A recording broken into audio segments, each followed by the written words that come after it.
We're very fortunate tonight. Welcome to the fourth in our series on the brain and the mind, which is convened by Lara Feigl and Lisa Agnelesi, and is based in the Centre for the Humanities and Health here at King's. My name is Neil Vickers, and I'm going to be chairing tonight's event. And we're very, very fortunate to have three luminous speakers. To my left is Francesca Happé, who is Professor of Cognitive Neuroscience and Director of the MRC Social, Genetic and Developmental Psychiatry Centre at the Institute of Psychiatry here at King's.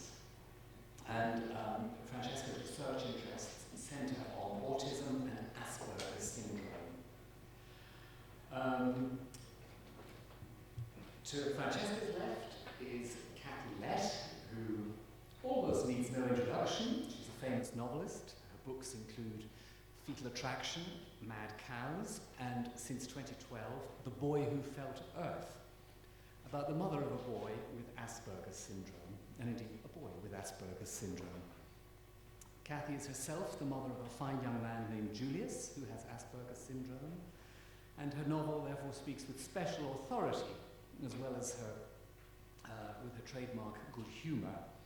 It explores not only the world as it's experienced by sufferers from autistic spectrum disorders, but also the social isolation visited on those who love and care for them. And amazingly, she manages to be killingly funny about it. To my right is Professor Sir Michael Rutter, who is Professor of Developmental Psychopathology at the Institute of Psychiatry. And Michael has been a consultant psychiatry at the Maudsley since 1966. And am I right in thinking that you were the first child adolescent? No. There'll be many such errors tonight. The first was back in the 20s, before I was born. Ah, okay. I stand corrected.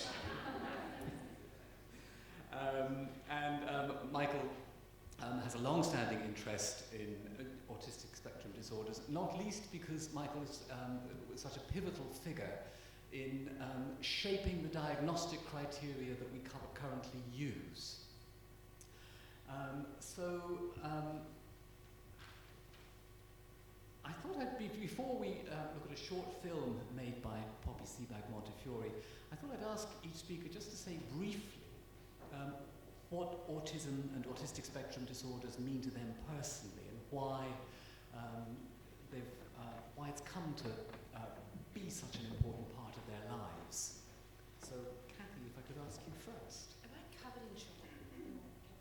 Not at all. Okay. Well, as was mentioned earlier, I have a son who has Asperger's. I imagine there's many parents. Are there a lot of people here who have someone, a loved one who's on the spectrum? Well, it's like, sometimes I think I didn't give birth to my son, but I found him under a spaceship and I'm raising him as my own. It's like trying to put together a giant jigsaw puzzle without the benefit of the colour picture on the box. There is no owner's manual. And when you first get the diagnosis of autism, it's like a cold, sharp knife going into your heart, because that's a diagnosis that pulls you down into the dark. And as a mother, the first thing you experience is denial. You just think, no, he's made a mistake. You spend your entire life then ricocheting from every expert you can in the world. Everything from cranial massage to karma maintenance, trying to put them right. I hate to think how many doctors' children I've now put through medical school themselves. Then you go through guilt. Your guilt then throbs endlessly. Was it something I ate? Was it something I didn't eat? Was that one glass of wine in the final trimester? If only I'd feng shuied my aura like Gwyneth Paltrow and Organic Co., he'd be fine. And then after a while, you just come to accept that this extraordinary creature, is yours, and you have to do your very best by him. But it's so difficult. I mean, even trying to educate a child who has special needs, especially Asperger's, there are so many bureaucratic speed bumps set up in your way to stop you getting the right help. Mainstreaming them at school, I don't think works. I'm sure we'll discuss it later on. But what I tried to capture in the book too is that it's can also be incredibly funny, because does everyone know what Asperger's is? It's how it manifests itself is often with OCD, not very good social skills, also a high IQ quite often, but no filter. They say whatever they're thinking. So socially, you sweat more than Paris Hilton doing a Sudoku because you never know what they're going to say. I mean, as an example, I once took him to Downing Street, Jules, when he was about 11 or something, or 12, and he met Tony Blair, and he said, "Oh, you're the one my mother calls Tony blah, blah, blah." I'm going, I think, who is this child and why is he calling me mother? And then one another time he met Anne Widdecombe, and he said, "Oh, Anne Widdecombe, you're the one my mother says is two-faced, but if so, why are you wearing that one when it's all wrinkly and crinkly and old?" I mean, there's just nowhere to go. I mean, I have a million stories like that about what it's like raising someone on the spectrum. And also, when you are trying to educate them, people always telling you your son's retarded and he's got special needs, but even as a little baby, they say such interesting things. They have a kind of literal, lateral, tangential logic, which can be quite disarmingly charming. People were telling me he was retarded, and when he was about 4, he was saying to me, "What's the speed of dark?" And, if I was chopping onions in the kitchen one day, and he said, if onions make you cry, are there vegetables that make you happy? I mean, they're interesting questions, aren't they? So, it's a mixed bag. I suppose, in the end, what I really think is that there's no such thing as normal and abnormal. I think there's ordinary and extraordinary. And people with Asperger's are quite extraordinary. But in the scramble for funds with all the cutbacks, kids with Asperger's are losing out because their handicap is not obvious. They're not in a wheelchair, they don't have a white stick. And quite often they're going to end up living in a bedsit on benefits.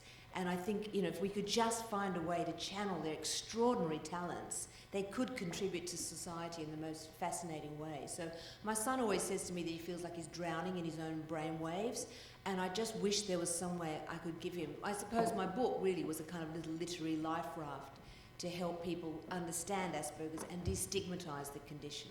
That was very long. I'm jet-lagged, sorry. Thank you very much. Francesca. So I was very lucky to get completely mesmerised by autism as a student. And one of the things that really captured me was a biography, an autobiography by a mother, writing about her daughter. This is Clara Claiborne Park, in a wonderful book called The Siege. And so I read everything I could about autism, was completely fascinated. And then I was very, very lucky to go and actually go and work with some children with autism for some wonderful researchers, Neil O'Connor and Artie Hermelin, when I was still an undergraduate. And seeing the reality of autism completely blew my mind. It was so different from anything I'd read. And to walk into a school where the noises that the children were making were completely unlike noises that I'd heard, and to see a playground where all the children were moving, but none of them were moving together or in coordination. They weren't playing together, but they were all doing something really interesting, but all on their own. And I was hooked from that moment, really. And I think what really captures my fascination, as you've described, is that the way of understanding the world, the way of processing the world, the mind and brain in autism seem to be so fundamentally different, and not necessarily impaired, often different in ways that are wonderful. And it shines a light on how peculiar what we call typical development is, how peculiar it is that an ordinary child understands something like pretend play, understands when their mum picks up a banana and says, "Oh, I'm on the phone." When a child is just at the stage, about 18 months, just at the stage of learning what objects are for, learning what words mean, the child should be distressed or confused, but an ordinary child is entranced and gets it straight away. They understand that sort of social interaction straight away. And autism sheds light on why we are such social addicts or social savants. You often talk about special skills in autism, and of course they're fascinating. People who can memorize, whole telephone directories. But many of us are social savants. We've all memorized thousands upon thousands of faces.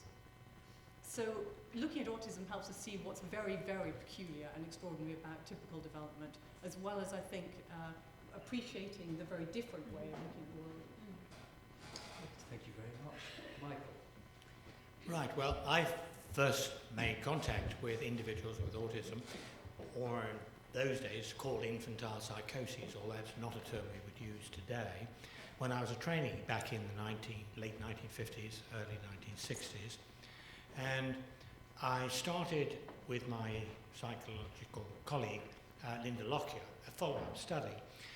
And there are two aspects of that. One is that the children that I've seen seemed so varied that I expected to find there would be nothing distinctive in terms of what happened to them. In the event, that turned out to be quite wrong.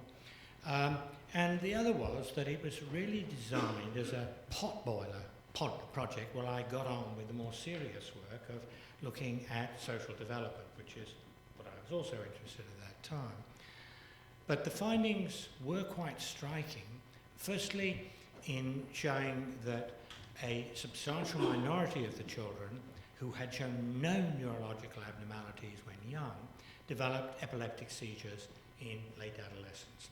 And that really was the first indication that this was not a functional psychosis, that there was some kind of organic basis.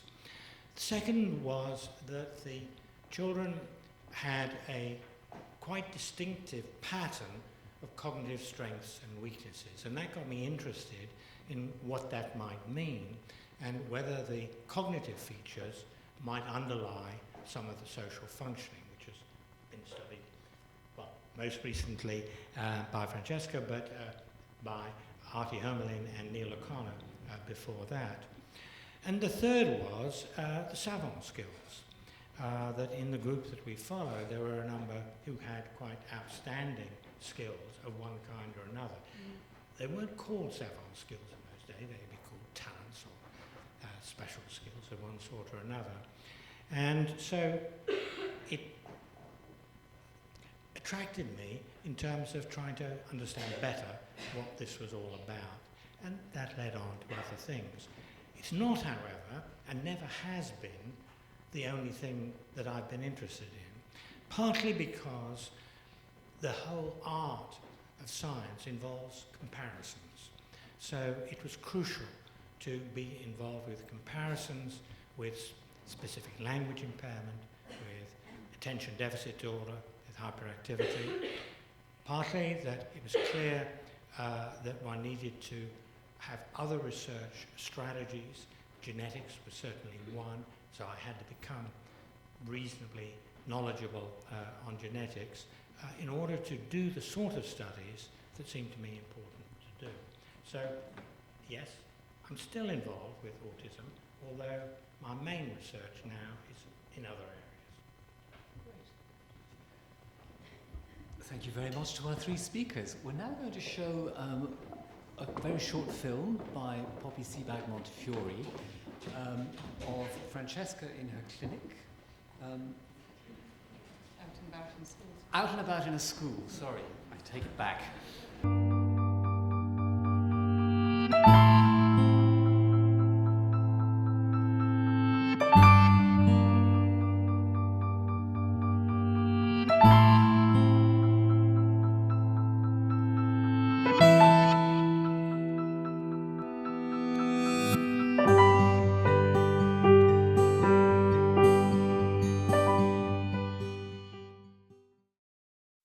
When people look at me, they just think I'm a normal person, and they don't really get it.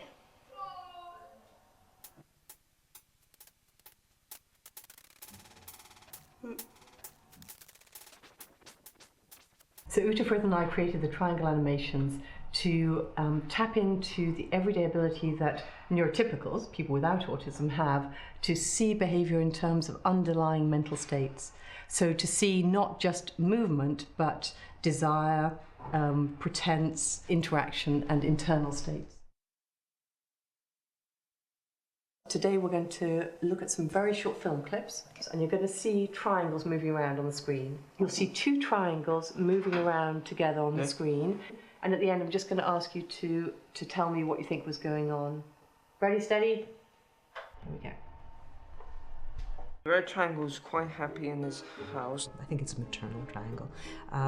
Was home alone, and the blue triangle was away, and the red triangle seemed to be slightly isolated. Triangle. What were the triangles doing? Red squares. Mm-hmm. Opening and closing and moving side to side. Mm-hmm. the red triangle gets a bit teed off, opens the door, and then the blue triangle scares him. They have a fight, and I think that's it. Mm-hmm. Yep. He's scared the big one, and then they were laughing about it. Mm-hmm. We would expect that people with autism will find it less automatic and intuitive to attribute mental states to the triangles interacting, and particularly perhaps those rather complex mental states, like the little one doesn't want the big one to know that he's following.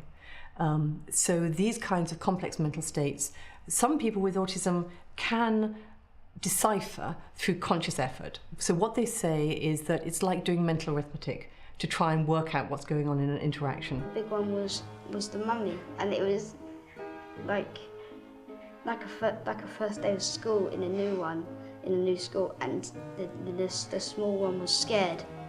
Triangle. Yeah. What were the triangles doing? Playing. It was up and down, like submarines level thing, and it gets in, then it go up by the small box, and the blue angle to flew away like a rocket, then the red angle where go, then done. So when you show neurotypical, ordinary volunteers these kinds of animations as they lie in a fMRI scanner, you see areas of the brain active that have been implicated in other studies of social understanding and also of biological motion when we see living things move, and also of face perception, which is interesting because the triangles don't have faces. In adults with autism who can answer quite well, we still find that there are differences in the patterns of brain activation, less activation in these key regions, and less connectivity, functional connectivity between those regions working together. Does the neurological side somehow help to prove, or does it prove, your hunches about what's going on a psychological level? I'm not sure that I would say that. I actually think that the kinds of well-designed cognitive tasks tell us in themselves that people with autism are doing these things differently. So actually, if I am honest, when we did the first brain imaging study of theory of mind tasks, my guess was that we would see that each person with autism did the task differently, fitting in with this idea that they're sort of finding their own solution, they're doing mental calculation. In fact, the pattern of brain activation is not so different from neurotypical, but I think it is an important piece of the puzzle. Could you read anything about me or my history through the way in which I played in answering those triangles? Probably not. It was interesting that you quickly assumed that the large triangle was either a mother or father. That was slightly unusual, but those don't tend to be the way that we rate the performance. All of these tasks are trying to tap into that natural social instinct and automatic mind reading that seems to be problematic for people with autism. Sometimes when I say something to somebody, it just doesn't make sense. But when I think about it in my mind, it does. It makes a lot of sense, and it's kind of like, but the other person doesn't realise that. So, can I ask, I suppose, Michael first, is that what you'd expect of a clinical picture of the variety of autistic spectrum disorders? Yes, I think reasonably so, but as I'm sure Frankie would agree, the range of general level of functioning is enormously varied, so that there are some individuals with an autism spectrum disorder who do not have language and are really very severely impaired. There are others who are holding down jobs and are functioning reasonably well, although still very oddly. Yeah. Francesca, what would you say? I was very struck by the little boy at the beginning, the first little boy who said people don't get it. And I thought, yeah, I don't get it. You seem fine, completely fine. And the more the film went on, you saw him in subsequent footage, he still seemed fine to me. Well, there is an enormous range, and of course one of the things that's difficult about diagnosis, as Mike knows better than I do, is that if you see a child one-to-one, an adult with a child, you're absolutely playing to the strengths of a child on the high end of the autism spectrum, where they can probably lead the interaction, they can talk about what they find interesting. But if you see the same child in a playground, a chaotic situation where they have to deal with a lot of children and calculate things very fast socially, you often see a child who's really functioning much less well. I see. What struck me as interesting is that it's nearly all boys. You know, it's much more male. And I think even looking back at our own, when we were growing up, the men we knew, I think there's a lot of undiagnosed autism in the male community. I don't know why, you'll have to explain to me why, but I remember even my own father, who was an engineer and held a job and married and had, had 4 girls. I remember once he had a terrible fight with my mother. My mother had a fight with him, I should say. And she was, the whole house was so tense and we were walking around on eggshells and she was turning her back to him in bed and serving his meals in silence. And at the end of the week she said to him, "Oh, Mervyn, his name was Mervyn. He worked in optic fibre, we called him Optic Merv. And she's like, "Oh, Mervyn, I just can't stand it anymore. We've just got to make up. It's just too terrible." And he just said, "What?" He hadn't noticed. Nothing. And I don't think that's so uncommon in the male species. And I don't know why. And I'm sure there's some men in the audience thinking, yes, that triangle's hitting that triangle and that square. I mean, can you explain to us why it is more dominant in the male of the species than the female? Either of you. And maybe some figures on incidence, actually. And I realise also, with immense regret, that could we have a definition? Just a definition of how autism is diagnosed. Just the So autism is currently diagnosed, although we know it's a biologically based disorder, there's no blood test or chromosome test, so it's diagnosed on the basis of behavioural impairments that will be observed by a clinician and also reported on the developmental history, because autism is an early emerging difficulty that parents will say they noticed something was odd, certainly by the age of 3.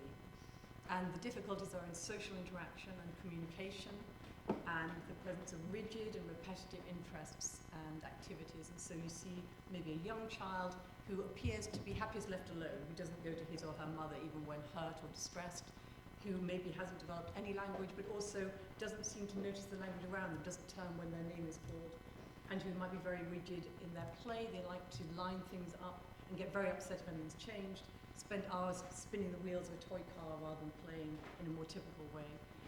But of course, as that child grows up, the manifestation changes, and you may have an adult who has a social difficulty that now they're very far from being aloof, they're very interested in people, they might run down the street after somebody they like the look of, so they're socially inappropriate, even though they want to have friends and have contact.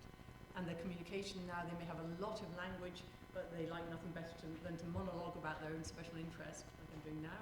And their rigid and repetitive behaviour might be a very well-developed understanding of astronomy, for example. So a very wide spectrum. And the incidence is thought at the moment for that very wide spectrum to be around 1%, with many more males than females being diagnosed, especially at the high ability end of the spectrum. And there's a question about whether we miss autism in females. Except plane spotting, train spotting, football fanatics, all of that. The obsessive behaviour is pretty much, every man I know. so there is something going on. Well, there's a question about whether a little girl who's really obsessed by horses, especially a little girl who's very obsessed by the facts about horses, but doesn't actually want to go riding, or a little girl, a teenage girl who has a huge fascination with Justin Bieber but doesn't want to listen to his music but collects all the information, might not be recognised by some clinicians as showing a repetitive, rigid interest because they're in neurotypical areas. So you think females are better at disguising it in some way because of what? Well, I suppose, and Mike could speak to this better than I, it's not only autism that's more common in males than females. Most neurodevelopmental disorders are. And there's some idea that the developing young male brain may be more vulnerable or may unfold over a time scale that is perhaps a little slower and leaves them more open to insult. But there's also a real possibility that we do miss some cases of females with autism. And we found in our work that if you look at a general population sample and you compare girls who meet diagnostic criteria And other girls who have just as many autistic traits but haven't been diagnosed, a big difference is that the ones who've been diagnosed are more likely to have low IQ and to have behavioural problems. So maybe that if you're high functioning, you're very bright and not particularly difficult to handle, young woman on the autism spectrum, you go under the radar. It's also possible, equally possible as an interpretation of our data, that women compensate better. And that if you just have autism or high functioning autism without additional difficulties, you can get by at least up to a point fairly well. Michael? Well, I think the main point one needs to emphasise is the one that Frankie was just referring to. That's to say, an excess of males is typical of many conditions. So Simon Baron-Cohen has liked to postulate that autism is an extreme of maleness, but is ADHD an extreme of maleness? Is dyslexia an extreme of maleness? Is specific language impairment an extreme of maleness? So there may be particular features associated with an excess of males in autism, but it's almost certain that one of the explanations will be one that goes across these disorders and is not specific to autism. How did you get to rule the world? I just don't understand. So, if that's so, I mean, something I would really love to know more about is the idea that autism and autistic disorders form a spectrum, because heterogeneity doesn't necessarily imply gradualness at all. And why do we say that autistic disorders form a spectrum, and how robust is the spectrum as a concept? You're using spectrum as if it was all on the same thing, and heterogeneity runs counter to that, but actually that's not the way the spectrum is ordinarily used in the whole of medicine. It is simply saying that this is a grouping of disorders that have a good deal in common, and therefore we are wanting to cluster them together. It's not saying they're all the same, and manifestly they're not. And I think there may well be a value in thinking not of placing everybody with autism on one line or one dimension, but that the spectrum would need to be conceptualized along several, possibly fairly independent dimensions. So how much social and communication difficulty an individual has seems to be fairly distinct from how rigid and repetitive they are. And again, whether they have special skills or not, whether they have additional language impairment or additional intellectual impairment, all these things play into the final presentation. You can't put them along one dimension. They're relatively independent from each other. But as a parent, why it's good, you think it's awful to label a child, and why would a parent want to label a child? Especially when it's, as you say, they're all individual in so many ways. But it does help you get the right help if you have a label.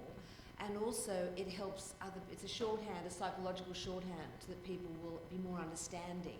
Because, you know, when my son was little and we'd go to the playground, you know, other parents are so judgmental, he'd just do something a little erratic, and it was suddenly like, you know, I had a child with leprosy and they'd pull their other children away. I used to think of the sandbox as the quick sandbox, you know, and I'd be sort of nauseous with anxiety every time we went out, because other parents would, you know, look at you as though you were a bad mother. So if you can say, oh, my son has Asperger's or autism, people are just a little bit more understanding than they would normally be. So that's the only reason that, you know, parents, we do cling to a label. I think the other reason that the spectrum is a useful notion is that we know that some children who start off looking one particular way, looking as if they have severe autism and very isolated, very impaired, may grow into a different picture later in life. And so if you look across the lifespan, the presentation changes, and that also makes us think that the same core underlying difficulties are there, and the manifestation depends on a lot of other factors, including personality. And we don't talk about personality enough, and of course everybody with autism is different and they have their own personalities, and some people with autism are enormously gregarious, and you could see that naturally they would want to have lots of friends, and others are natural loners, like neurotypicals. And you know, there are lots of things that play into the final picture. One of the findings that sort of illustrates this very well is what was found by Anne Lacuta in looking within monozygotic, identical twin pairs.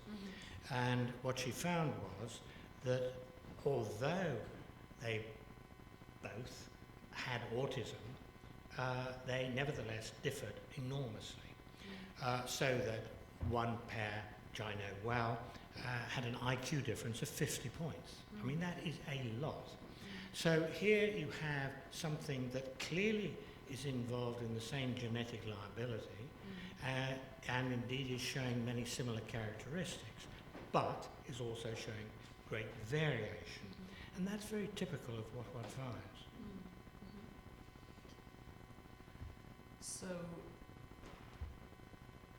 So this series is called The Brain and the Mind, and at some point, I don't know when it was, but at what point did the consensus move towards seeing autism as a disease of the brain? Was it in the late 50s when the association with epilepsy was discovered? Or? Yes, in conjunction also with the experimental work of Artie Hermelin and Neil O'Connor. And their findings on the cognitive deficits was also important. People tend to think that the shift occurred because the psychogenic hypothesis was disproven, and Rimland would like to claim that. In fact, it's never been disproven, it's just that there was no evidence in support, which is not quite the same thing. And so that, combined with the genetic findings that came on the scene shortly after, people began thinking in a different sort of way. Just to say, for any of you who don't know anyone who's on the spectrum, what's interesting about them is the gulf in their IQ, that their verbal IQ can often be incredibly high, can't it? And yet their practical, whatever you call the other IQ, is very low. I mean, my own son is like Wikipedia with a pulse, and yet he can't get the right change from the corner store, So it's very hard to raise a child like that. But we now know with diagnostic hindsight that people like Einstein and Mozart and Orwell and Van Gogh and all these fascinating people probably had some form of autism or Asperger's. So, as I was saying earlier, if we could find a way of tapping into their remarkable memory and ability, they could give back in the most extraordinary way. I mean, I'm sure Bill Gates and all those guys are on the spectrum, some of them, don't you think?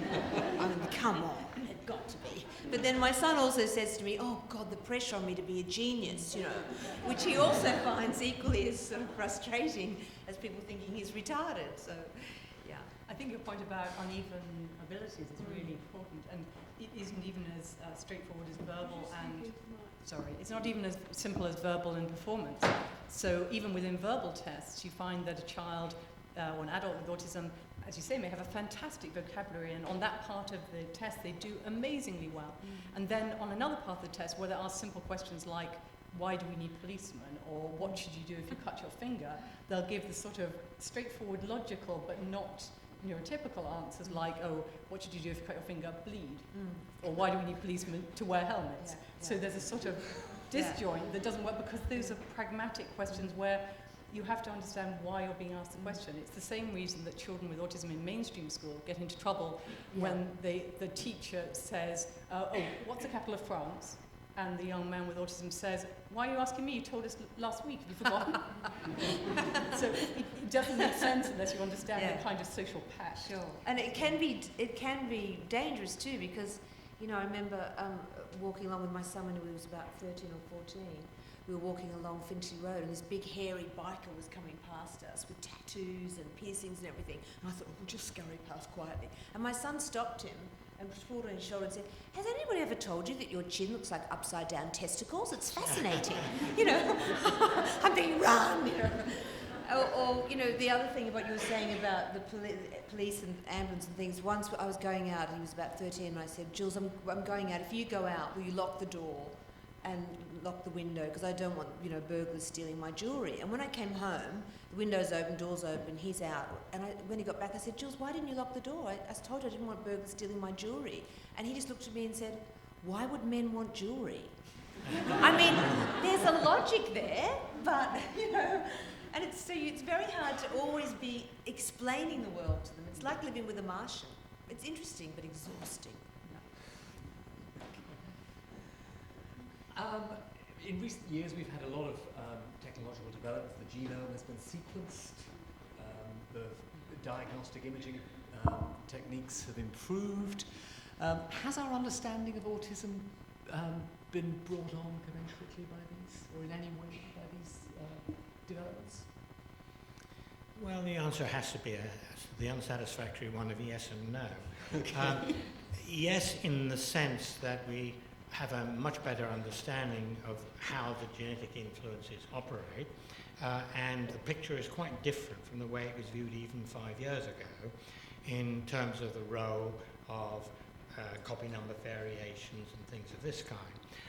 But if you say, well, how has that helped the clinician in day-to-day practice, I would have to say the genetic finding potentially may help a good deal, but as yet haven't reached that stage.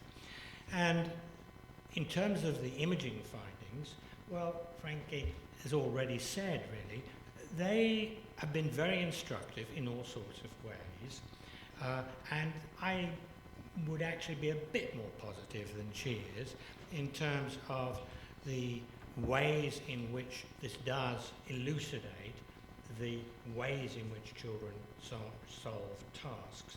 But the measures are very indirect, so people involved in imaging who are very keen on this talk about seeing the brain in action. You're not seeing the brain in action, you're seeing blood flow in action, and that is related to the activity of the brain, but only very indirectly. And I'm just reading Jerry Kagan's new book, and he's been very much an advocate of objective measures, but he casts scorn on what you can do with imaging at the moment. Francesca, got anything to add? Well, so I think that, I mean, the brain imaging is interesting if you want to know which bits of the brain have activity associated with different sorts of tasks. And they then give you pointers to which bits of the brain you might be interested in looking at in other ways. I just don't think that they are the best way to tell us about the mind in autism. That was the sort of the point behind my slightly embarrassed answer to Lisa. And in terms of the genetics, I think that it may well be incredibly useful to know, for example, that some people on the autism spectrum appear to have genetic differences that derive de novo, or new mutations there and then in that child, and other cases where you can see something being inherited, little bits being inherited from family members. And they may turn out to help us to get further, because we may be mixing apples and oranges in some of our studies at the moment. But again, I think we're so far away from the genes being helpful clinically, because of course what a parent wants to know is, what's the future going to be like for my child? Yeah. And if for a parent who asks about their child with Down syndrome, where we completely understand the genes, and the answer is still, we don't really know. They might end up, being able to have some sort of sheltered job and a good life. They may be much more impaired. But if this is the spectrum in Down syndrome, the spectrum in autism is wider than I can put my arms. We can't predict what the outcome will be, and so at the moment, I don't think the genetic information is enormously useful at that level. What about the, some people have spoken to me about oxytocin sprays and things like that, which they say in 50 years' time will kind of cure autism. When I heard that first, I thought, but if we cure autism, will we lose our virtuosic violinists and our artists and all the people who are so creatively, unusual and stimulating and interesting? So do you think there is anything in this oxytocin spray and all of that? Well, there's something in it, in the sense that it does have an effect on social contact, but whether that's anything much to do with autism, where it's not social contact which is the main problem, it's the misunderstanding of social cues. Right. So, yes, important observation, not a fat lot of use at the minute, I don't think. And you'd be the first to say, from the examples you've given us, you wouldn't want to just make your son much more friendly and much less inhibited about going up to people. No. You actually, if anything, you'd like to give him a little bit more judgment. Exactly. Yeah. Are there many studies of the lives? We talk a lot of the time about children with autistic spectrum disorders, but what about adults? What do we know about the lives of adults with these disorders, and what happens?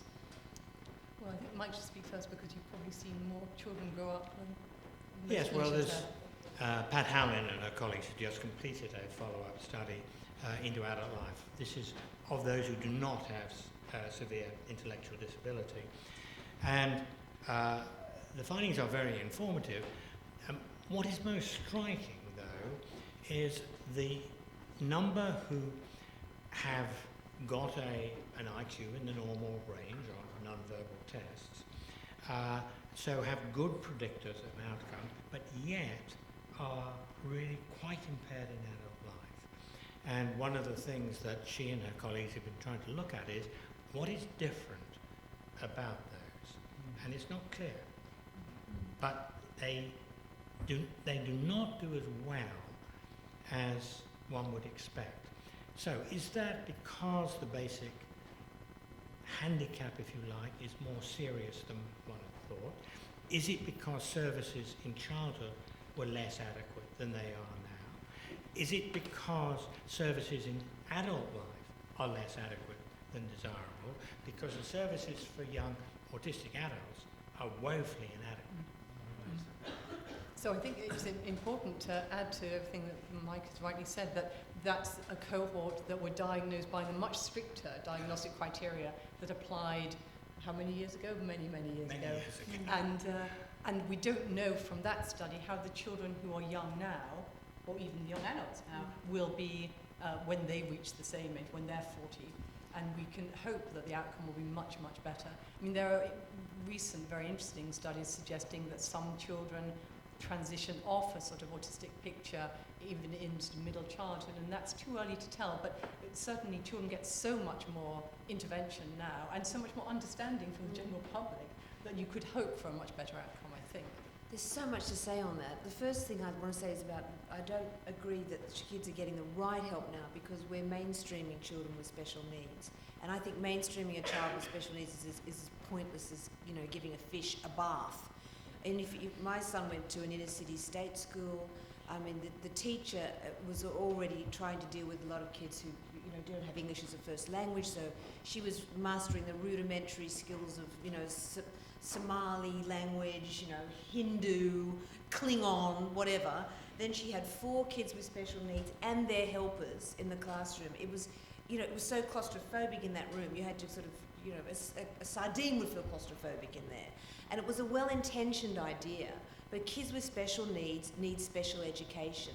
I mean, most kids at school are striving to learn math and grammar. Kids with Asperger's and autism are striving to make themselves invisible.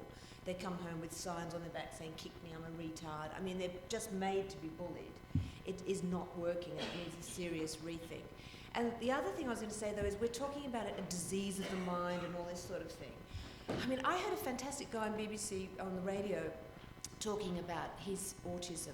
And he said, you people think we're weird the way we don't make eye contact and the way we don't make small talk. He said, we think you're weird. He said, the amount of time you spend being nice to people you don't even like. And he said, if it weren't for people like me, human beings would never have got out of the cave. And I thought, he's right in a way. I mean, all those scientists, obsessive scientists who, you know, studied one moth wing movement for years or whatever, or who went diving, put a bell on and went down in the water. I mean, I bet they were all on the autistic spectrum. So I think, I don't like the idea of using it, calling it a disease. I mean, I think we just have to think of it as a difference and give people the right help and you know, maybe they can have a better life. And so the important point, I think, in what you're saying and what you've raised too about what happens with adults is that there are now, at least better than there used to be, educational support for kids with autism. Now, we do still have special schools in this country, unlike many countries. We may not have enough of them. But when you get to be an adult, you then fall between social services and mental health. So if you don't have a mental health condition, if you don't have additional problems, and you don't have a low IQ, then there's nothing for you. Yeah. So the services are very poor for adults, and the National Autistic Society is campaigning very hard to improve that. But most importantly, perhaps, we know nothing about old age in autism.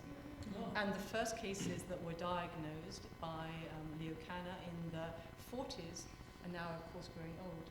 And some of those stories, and there's an absolutely beautiful piece in a magazine called The Atlantic about Donald T., who was Kanner's first case in his descriptions, famous description of cases, and is now in his 70s. And actually, it's a story of great hope because he is very well integrated in his small town community in America. He's continued to gain skills, learning to drive in his 20s, beginning to travel independently in his 30s, and so on. And he actually has a very good life. And I think it's very important to remember that a good life is absolutely compatible with this different way of viewing the world. It is a different way of viewing the world. But at the same time, we need to know much more about aging because it's no good thinking that autism is a disorder or a condition of children. It's also a condition of adults, and most people on the autism spectrum are adults. Yes, I mean, I was struck when you were saying that 1% of the population, that means 600,000 here, and means that the number of people affected by the condition is comfortably in the millions, or crossing at least 8 million. We were talking upstairs about the fact, I used to take great hope from thinking, well, all those mad scientists, you know, they did get married and have children and whatever. But Tony Atwood, who's an expert on autism who lives in Australia, said, but that's happening less now because, of course, women expect more from men. You know, we want our men to be emotionally articulate. And I mean, you know, once upon a time, men, the tall, dark, handsome, silent type. What did we call them? The tall, handsome, you know, the tall and dark and silent was the norm. You didn't have to relate. But now we want men who relate to us. So there's less chance of them getting married. But then we thought, well, but what about all those computer nerds who are probably all on the autistic spectrum? And they're getting rich, and so they will attract women. So they're going to breed. There's going to be more autistic people than ever. What? Multiple autistic people are straight. Straight, it's true. That's absolutely right, yeah. No, I wish my son was gay. It'd be so much easier for him to get laid.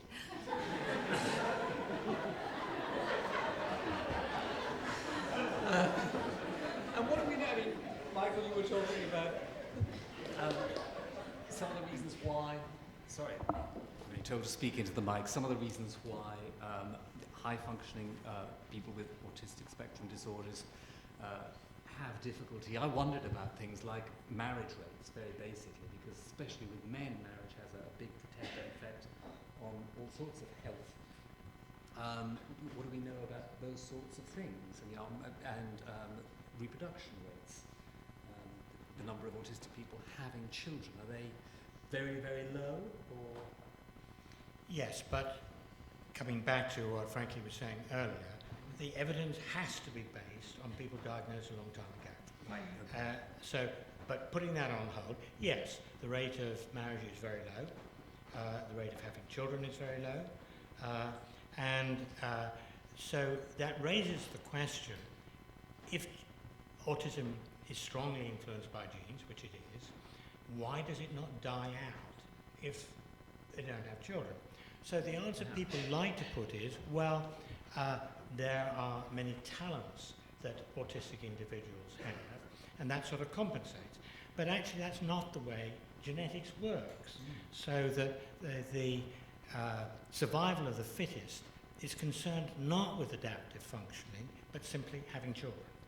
And there, the rate of individuals in the families is also not increased. So I don't know why it doesn't die out, but it is a puzzle.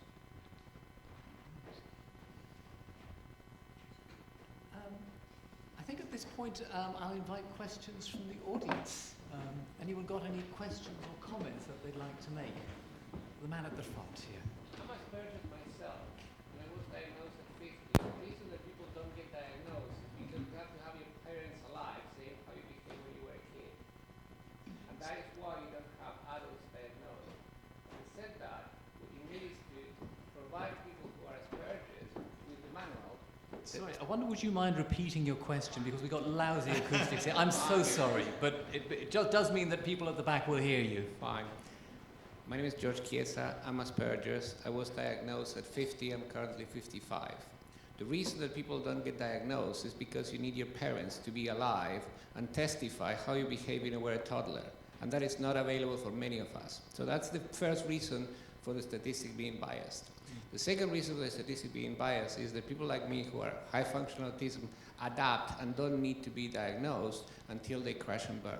And when you crash and burn, you're taught CBT, which you should be taught at the age of adolescent so that you can have a normal life and not being bullied and everything else, okay? So it's not an issue of rigor in science, it's an issue about being practical.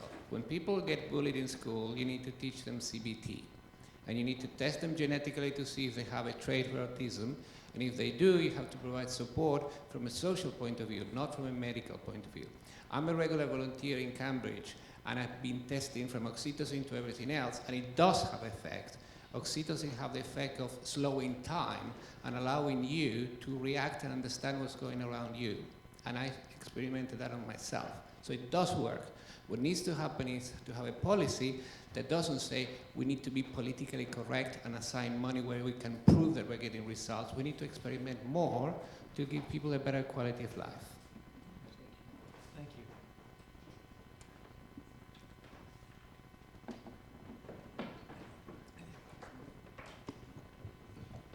I'd like to ask Professor Rutter something about the history of the diagnosis again, because it always seemed to me very, very strange that if, as you just said, people within the autistic spectrum don't reproduce in order to come up with the quantities of people that have been diagnosed within the spectrum now.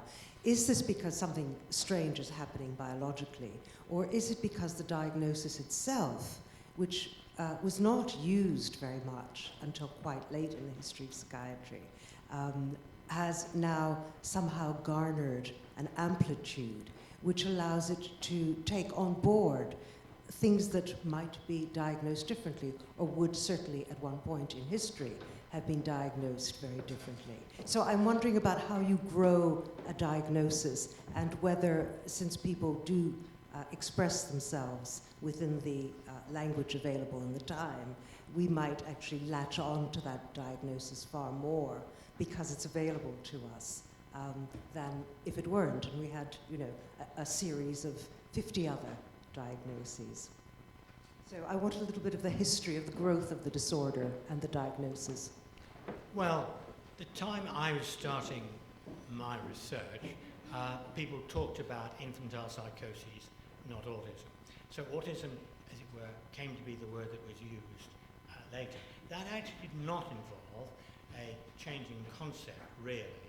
So the very first study by Victor Lotter, although he emphasized those with traditional autism, he showed equally at the same time that there were many other individuals who had features of this of a lesser kind. And that, so the broadening of the diagnosis is partly a recognition that it was already broadened right back at the beginning, and partly that the genetic findings indicated that you needed to broaden it because the monozygotic twin studies showed that co-twins often had autistic-like features without meeting the full criteria. So it wasn't that people decided to broaden it. Both the epidemiological and genetic finding forced a broadening. Now, whether we have got the balance right now as where we draw the lines, I don't know. That's much more difficult to say. But it had to be broadened, and it also had to be broadened in a different sort of way, that people like to think about autism as a collection of traits. But yes, but in addition to that, you've got to take on board the medical aspects as well. So the high rate of epilepsy beginning in adolescence, which is a very unusual time for it to begin, the period of regression of, in many cases, in the preschool years, the increase in head size during the preschool years, which incidentally is reported on by Keller in his original cases. And he was a remarkable diagnostician. He wasn't right on everything, but he was right on sort of about 98% of the things that he observed. And so that he was able to see within this mass of children with impairments that there was a particular pattern that was meaningfully different. And that has stood the test of time. Do we know exactly how to draw the line? No, we don't. And I think one's got to be careful in sort of historical studies of saying this great person had autism. Well, maybe. But all social oddities are not due to autism. Some are, some aren't. And one of the things in the measurement of the so-called broader phenotype is that it's not too difficult to devise measures to differentiate them from normality. But the Hall Porter can do that. The thing is how you differentiate them from those with social anxiety, with schizophrenia, the other kinds of problems which are also ones that lead to social abnormalities. We're still quite a long way from that.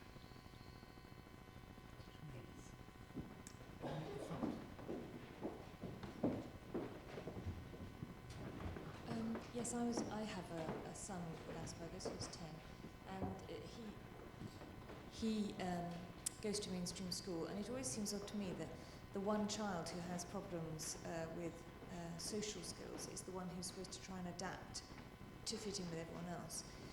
So I want to know, why are there not more schools for Asperger children, and what did you find for your son? Well, it's a postcode lottery. Depends, of course, where you live. It's expensive to put kids with special needs in special education, so your local council will try and stop you getting that help. It's obvious that families with a child with special needs, the rates of divorce and depression and unemployment are much higher because it consumes you. You spend your life fighting bureaucrats, really. But I know they are rethinking the mainstreaming idea because obviously it's just not working. All I can say to you is drink a lot of alcohol, as much as you can, and get a good group of girlfriends, because your girlfriends are your human wonder bras, uplifting, supportive, and making you look bigger and better. And just keep telling him that he's wonderful and interesting and unusual, because all he gets all day is that he's stupid and misbehaving and not doing the right thing and not fitting in, and his self-esteem will sink lower than, Britney Spears' bikini line. So I think the job of a mother with a child with special needs is as much as possible to try and keep them buoyant, because as they grow older, there won't be that intense peer pressure to conform all the time. Once you get to university, like all these wonderful people here, they're finding their individuality and you want to be different. But as a little person, we just want them all to be the same. So I just think, try and teach him that optimism is not an eye disease, would be my advice. And fight your counsel all the way. Because is your child statemented? Yeah. A statement, for anyone who doesn't know, is that if you have a child with special needs, they get a statement of educational needs from the government, which means the government's supposed to meet their educational needs. But of course they never do because it's too expensive. So just be noisy, fight a lot, and a lot of gin and tonic.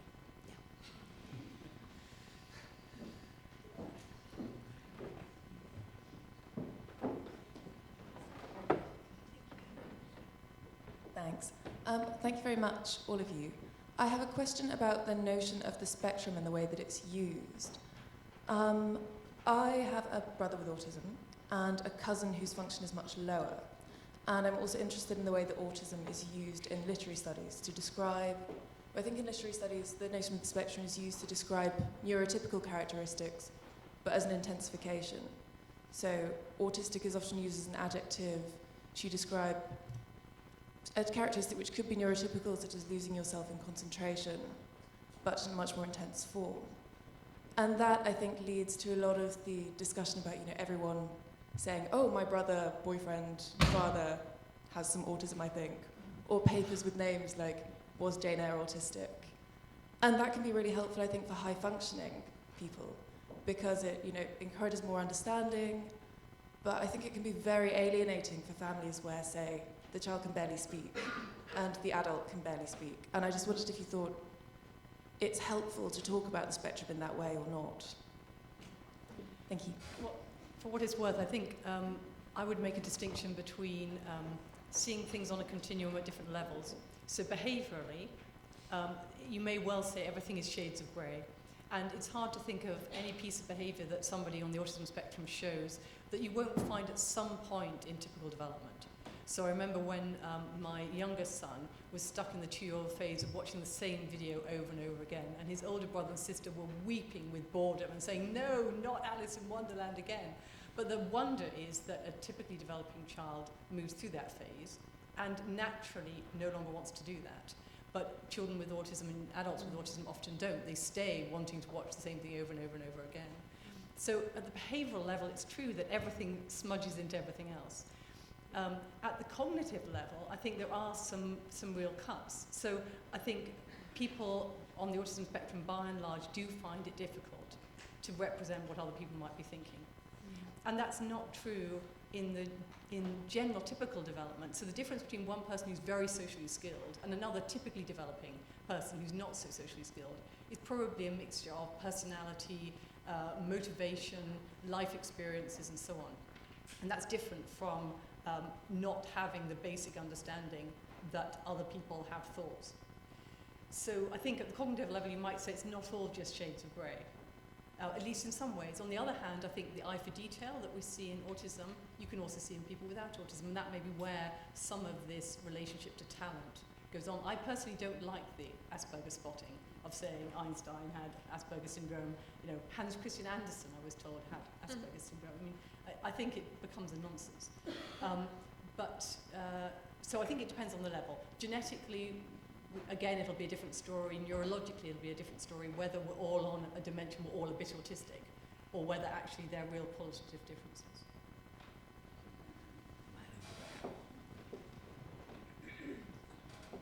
If the rate of autism has increased from the first studies at a level of, we'll say, 1 in 5,000, to perhaps now we're describing them at a level of 1 in 50, what do the three of you think are the advantages and drawbacks of having increased it by 100 times? I think the question has to be put a different way.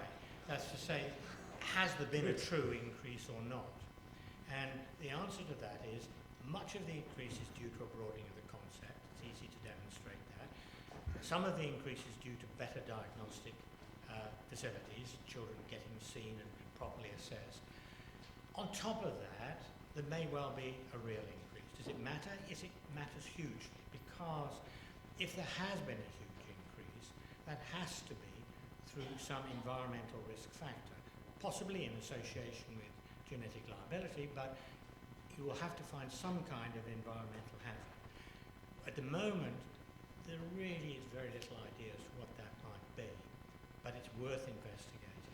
And I don't know what it'll show, but we need to try and find out.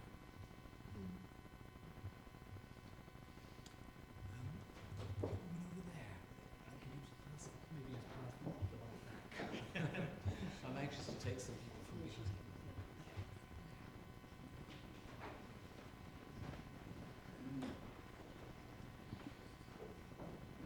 Hello, I'd like to reiterate thanks for all of you speaking and ask about a kind of cross-cultural understanding of autism and how it might be interpreted pan-globally.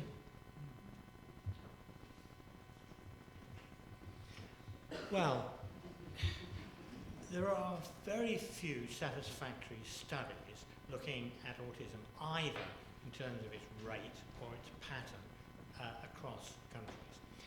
We have good data from Japan, we have good data in Scandinavia, in mainland Europe, United States and in the UK.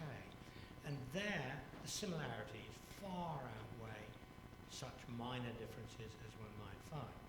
But if you ask the somewhat different question as to whether, if you're looking at developing countries that are not mainly industrialised, is the rate there the same? I don't know. I mean, I think that's still a worthwhile thing to be looking at, but I don't know of any satisfactory data. No, I think it's an important question. We know that cultural factors are important, for example, in how quickly you get a diagnosis. So in the States, if you belong to an ethnic minority, you're much less likely to get a swift diagnosis. You struggle for longer before you get the diagnosis that you should have. In terms of other things, I think it's really not solid yet. Eric von Bonn has suggested that in a particular Inuit population, he hasn't found any cases of autism, and he was interested in that in particular because of people's suggestion that high levels of mercury might be one of the environmental factors we should be concerned about, and this is a population that have a diet that would be quite high in mercury and other kind of pollutants because of the way that these are absorbed into seal fat, apparently. But there's also the possibility that that might be a cultural issue, that they might be more accepted, different sorts of difficulties in children might be more accepted or less taken to a clinician.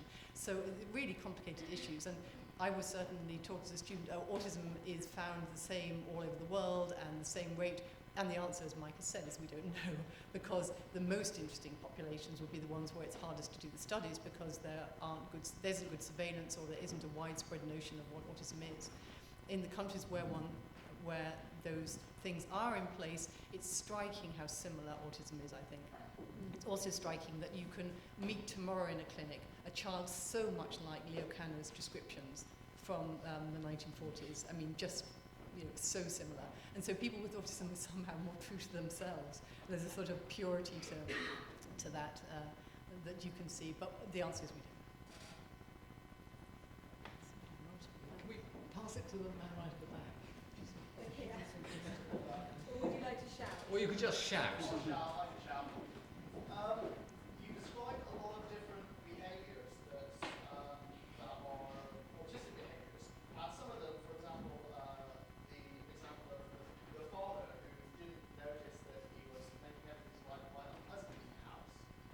They just sound like being horrible to me. So I'd like to ask, how do you respond to these behaviours that you're calling autistic without simply providing it as an excuse for basically being horrible to other people? This is especially important in light of the fact that autism is usually used, this sort of behaviour is usually found in men. Are you just, like I said, justifying misogyny and being horrible in men?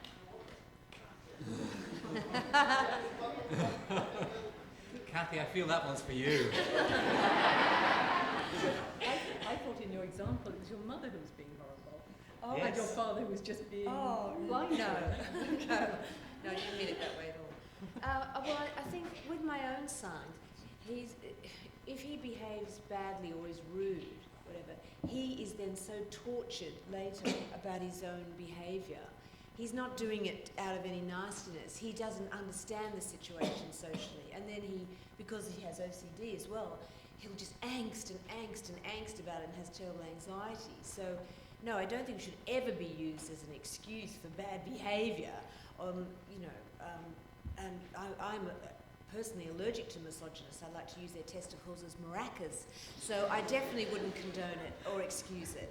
But at the same time, I do think it's incredibly hard for young men with Asperger's because, they say the wrong thing so often. And they're desperate. My son is desperate for female company or friends or whatever, but he's always making faux pas accidentally and mentioning to a girl that, she's got a very interesting moustache or whatever it is. So I fear the Pope's going to be ringing him up for tips on celibacy.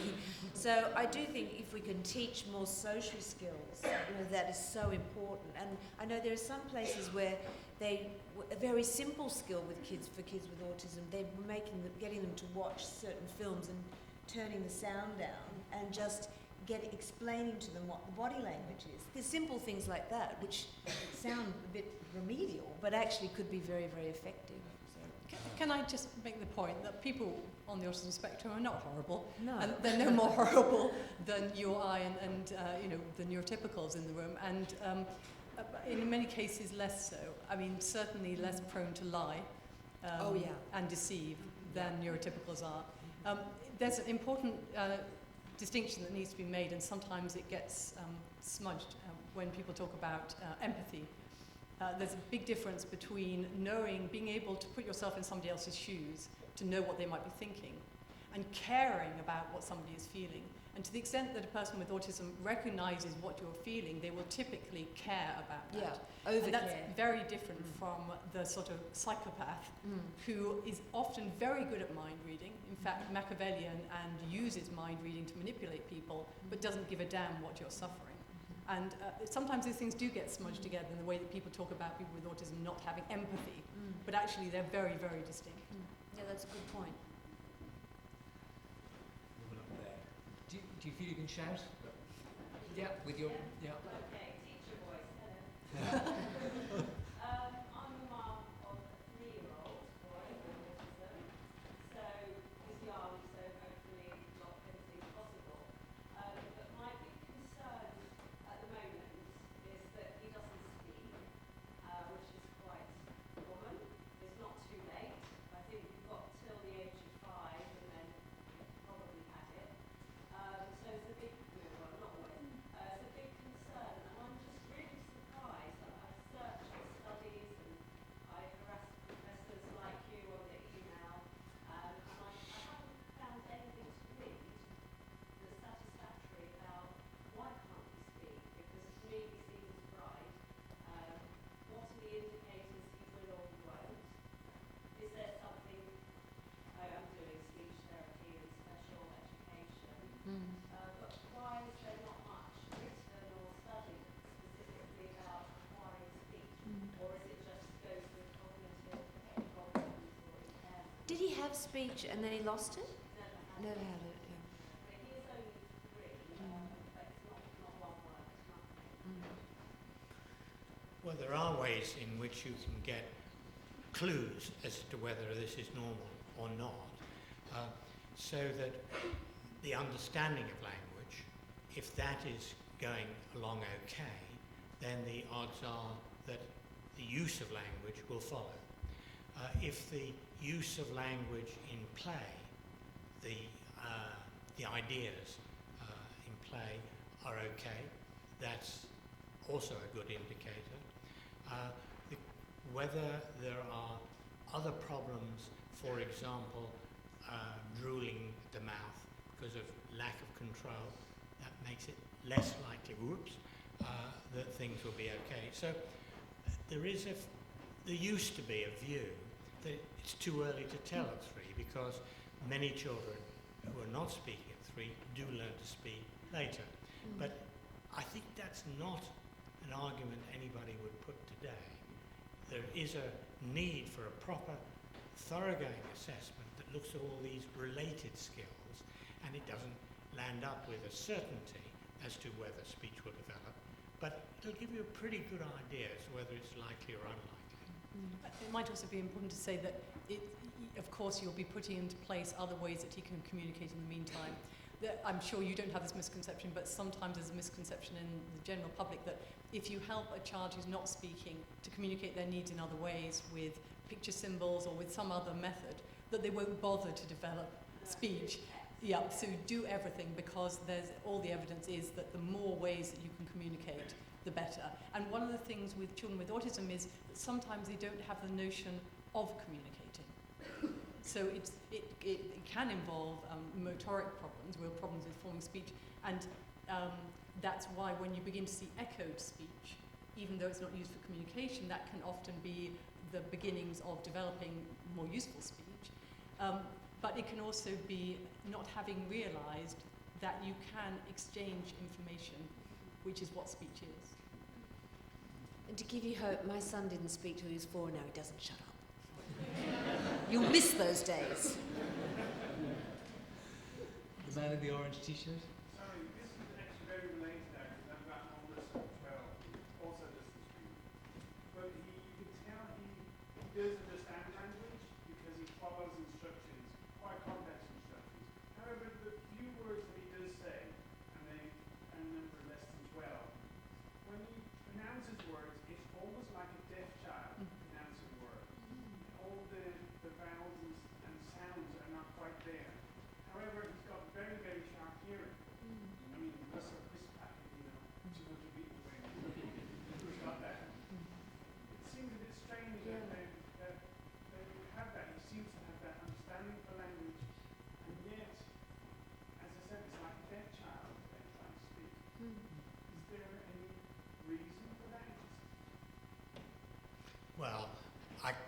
don't know in his case, but certainly there are children, young children and older children, who have problems exactly as you describe them. Exactly why they are not speaking is really very hard to tell. Which is, I suppose it's the fact that everything seems correct, and yet it's just that these kids are communicating and all that type of thing. It's the left sort of sounding word. It sounds like there's something else going on. Maybe, I suppose, like, everybody's trying to find out a diagnosis of autism, where it comes from, is looking for other indicators, and I suppose I'm seeing that as an indicator to something else. Well, language is about social communication. I mean, that's its basis, really. And so the focus on the sort of concrete aspects doesn't really help you very much, I think, as a rule. And I mean, some children with autism do have real motoric problems, and he may have oromotor problems. And so what's important is that for some of those children, they can communicate in other ways. They can learn to type and so on. Not this facilitated communication where somebody else is doing it for you, but just on their own, or pointing to things first of all. So to make sure that there are other outlets for what language might be in there, so we're not hung up on speech. Man over here. Thanks very much for a very interesting talk. My question is also on the cultural correlates of autism. And what's on my mind is basically, I know earlier on in the talk you were talking about how certain, like for example, females may be less diagnosed because they have certain behaviors that make it more socially acceptable in that context. And I was thinking about that in terms of how other certain cultures also have certain other behaviors that might be acceptable in their context, but might not be acceptable in ours. I take your point in answer to the other lady's question about how it's like, for example, with an autistic in 1940s is still very similar to an autistic now. Which leads me, I guess, to conclude that it supports the idea that autism is not influenced by a sort of, like once you're born with it, it's not in the sense that it's like you can cure it with behavior as per se. However, my question is, I guess, in terms of like, do you think because of this certain social correlate or the certain way that certain societies may or may not adapt to it better or less, is there any data on that at all? I don't think there's data. I think it's a very interesting question. And of course, the fact that now you can see individuals who look very like Canna's cases doesn't mean we haven't made any impact in improving the lives or the functioning, because it's not the same child, so you don't know where they would have been without the help that they've got. I can say that from being in Japan, it was extremely interesting to meet people with autism and Asperger's syndrome, and that it was very recognizable to me, even in a culture where I was floundering and had no idea how to behave appropriately. Some people there said to me, well, you're very lucky because in Britain you enjoy eccentricity, and so it's easier, surely, for people with Asperger's syndrome. And then on the other hand, we had a discussion about whether in a culture where social hierarchy is more clearly marked, and there are very explicit expectations about what the appropriate behavior is, that might be actually easier because those things you can learn.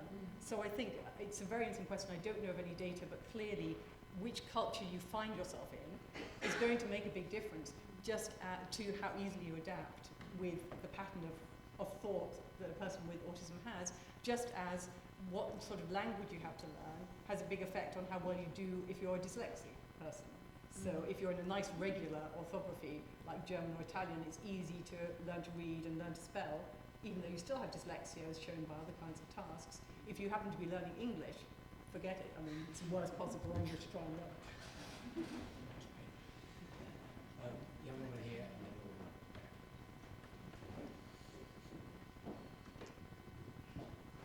I just want to apologise to all the parents who are here today, and I'm pleased it's really not going to be an attack on the parents. I'm really interested in this issue of environment and nurturing the whole thing, and I'm sure parents who are here tonight are doing their best.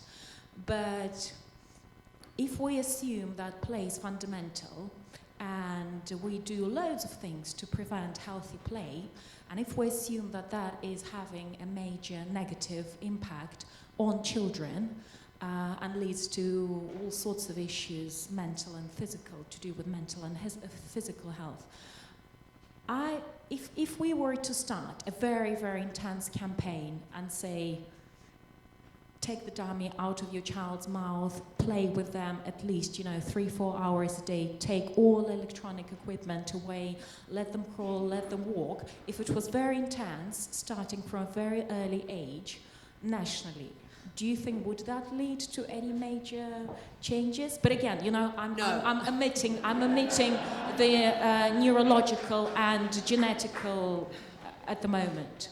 It would make I would bet that it would make absolutely no difference to the incidence of autism. It might make some difference to something else, but it wouldn't change the incidence of autism. So how then do you respond to this theory, people like mind builders and floor time play, who apparently show that intense play, which leads to the development of motor skills and all sorts of other skills, does help to... But it's a mistake to confuse what remediates a condition or helps to remediate a condition with what causes a condition. So we know that Down syndrome, for example, is genetic. That doesn't mean that educational approaches won't help. So I think that there can be a real slippage there. Well, Mike has done the very best studies looking at really extreme environmental deprivation. So you should say something about that. Yes. In the study we did of children from institutions in Romania, the last thing one expected to see was autism. But as it happened in the time we were beginning the study, I had a couple of children referred who clearly did have an autistic-like pattern. And so, to jump ahead to the findings now, we found that the rates of what we call quasi-autism, we called it quasi because it was different in a number of important ways from ordinary autism, was relatively common. Now, what that means is really quite tricky. I think it probably means that there are ways in which the isolation through lack of social skills in a child with ordinary autism can be mirrored by children who, through external circumstances, also lack these opportunities. But of course it doesn't mean that that's a usual reason, because an institutional upbringing is really very uncommon in children referred for autism. So it does force one to think, though, what are the roots, what are the mediators that lead to autism, and it broadens one's thinking as to what that might involve. In the same sort of way as the studies done by Peter Hobson and others, looking at children who are congenitally blind, where again the rate of autistic-like features is increased, which does not mean that blindness causes autism, but it is saying that some external feature which interferes with sensory input may lead to something rather like it. But Mike, isn't it also striking that the vast majority of children who've experienced, in the Romanian orphan study, experienced really horrible lack of parenting and horrible abusive situations don't develop autism? No, that's quite right. No. And can I just stick up for the parents of children with autism? Because believe me, if there's something that's different with your child, you put in double floor time or whatever ridiculous expression you used, and all the other things. It is so difficult. It is so demanding. It's so exhausting raising a child like that. I remember once too, when my son was about 5 and he'd been expelled from his 4th or 5th, preschool, and I saw another mother crying at the school gate, and I thought, oh God, she's had the same diagnosis as me. My heart went out to her, and I rushed over to her to put my arms around her so we could, talk and have camaraderie. And I said, what's the matter? And she said, it's my son. I said, what is it? And she said, he's 5. He's not taking to his French. Well, I could have got in my car and run her over repeatedly and killed her. Because, other parents have no idea what we go through. So I found the question quite insulting. We've time for one last question. Yeah. I think this is kind of good timing. I run a charity called Bridge in Richmond. I have 3 children, and the 2 boys have autism-type diagnoses. We work with about 70 children a year, and one of the things we started when the children were quite little was to use sensory integration alongside speech and language therapy to help develop the children's play. It was something that I'd heard about from Queen Mary's Roehampton, and they weren't able to do it because they didn't have the availability of the speech language therapist alongside the OT to do this kind of specific work. But by putting 2 children together who had some kind of overlap and giving them a sensory supportive environment with swings and balls, and also a speech therapist who could give them some language modelling, we started to see some quite interesting play in children of a wide range of years.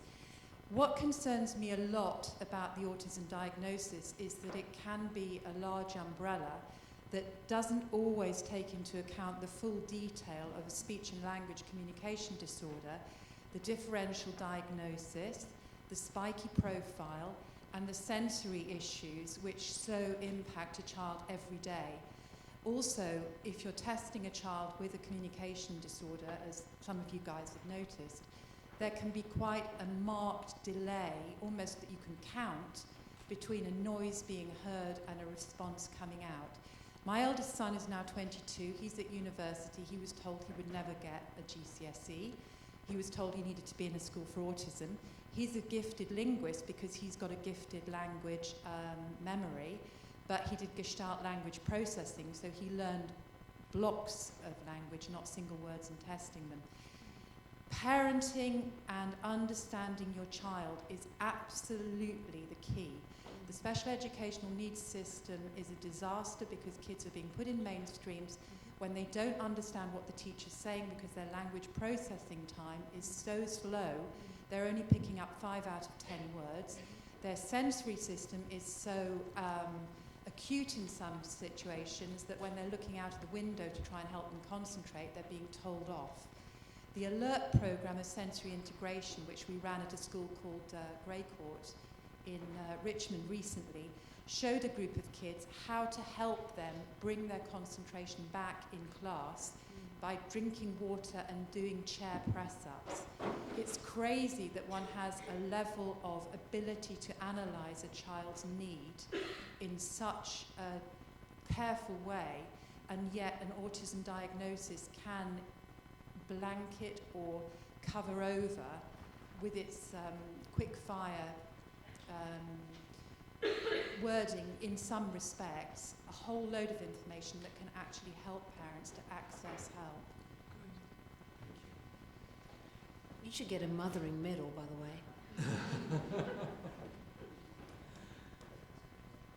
That sounds like a suitably celebratory note on which to end. Thank you all, especially to my speakers, for a fascinating discussion. Thank you all for coming. I hope you'll come again on Tuesday, February the 26th, when our speakers will be Simon Barrett-Cohen and Melissa Hines on the subject of maleness. So we're kind of building in a modular way. Thank you.